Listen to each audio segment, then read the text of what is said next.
किसी भी देश और समाज के लिए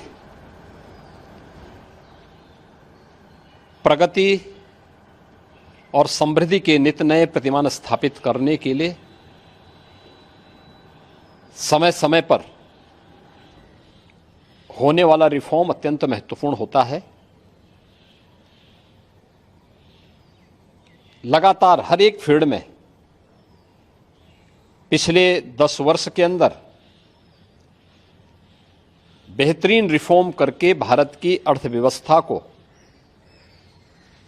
एक सम्मानजनक स्थिति में पहुंचाने और दुनिया की 5वीं बड़ी अर्थव्यवस्था के रूप में भारत को स्थापित करने के लिए प्रधानमंत्री मोदी जी के नेतृत्व में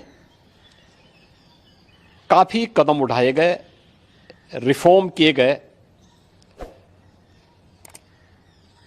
स्वाभाविक रूप से एक तरफ हम समृद्धि के नित नए सोपान छुए, दूसरी तरफ अपनी राष्ट्रीय सुरक्षा को भी उतना ही महत्व देना होगा और राष्ट्रीय सुरक्षा को भी, चाहे वह सेना में, उनके साजो सामान में, आत्मनिर्भरता के लक्ष्य को प्राप्त करने का कार्य हो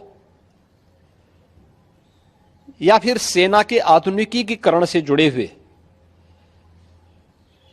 एक त्वरित निर्णय लेने की गति को आगे बढ़ाने का, सेना भी इस रिफॉर्म के साथ आगे बढ़ी है। आज अत्याधुनिक फाइटर विमान भारत की सेना के पास हैं। Defence manufacturing corridor Uttar Pradesh और तमिलनाडु में विकसित हो रहा है।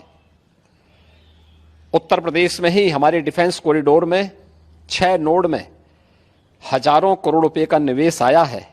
भारत डायनामिक्स लिमिटेड का कार्य हो या फिर ब्रह्मोस मिसाइल बनाने की प्रगति, बहुत सारी ऐसी चीजें हैं जिसमें आज भारत ने एक लंबी छलांग लगाई है। स्वाभाविक रूप से सेना भी हमारी इस गति के साथ, इस रिफॉर्म के साथ आगे बढ़ सके। अग्निवीर की योजना भारतीय सेना में इसी देश से आगे बढ़ाई गई है। युवाओं के मन में एक उत्साह है। 10 लाख अग्निवीर भारतीय सेना के अग्निपथ के मजबूत जवान के रूप में अपनी सेवा देने के लिए आगे बढ़ रहे हैं। नौजवानों में उत्साह भी है। दुर्भाग्य है कि कुछ राजनीतिक दल जिनके लिए स्वयं की राजनीति देश से बड़ी हो गई है, वे देश की कीमत पर राजनीति करना चाहते हैं।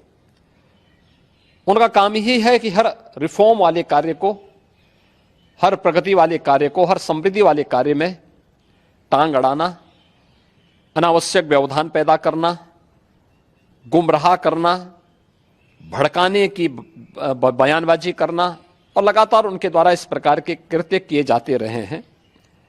और इस मुद्दे को लेकर के भी विपक्ष ने लगातार गुमराह करने का प्रयास किया। आज अग्निवीर में जहां युवा भर्ती हो रहे हैं, एक ट्रेंड युवा अग्निवीर की सेवा को पूरा करने के बाद उन्हें सेना में भी अच्छा अवसर प्राप्त होने वाला है।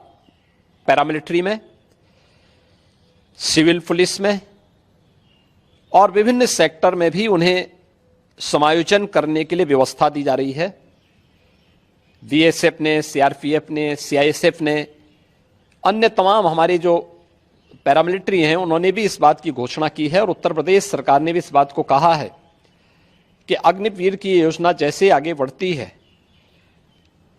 और जब ये अपनी सेवा के बाद वापस आएंगे तो हम उत्तर प्रदेश पुलिस सेवा में, पीएसी में इन नौजवानों को प्राथमिकता के आधार पर समायोजन की एक सुविधा देंगे, वेटेज देंगे।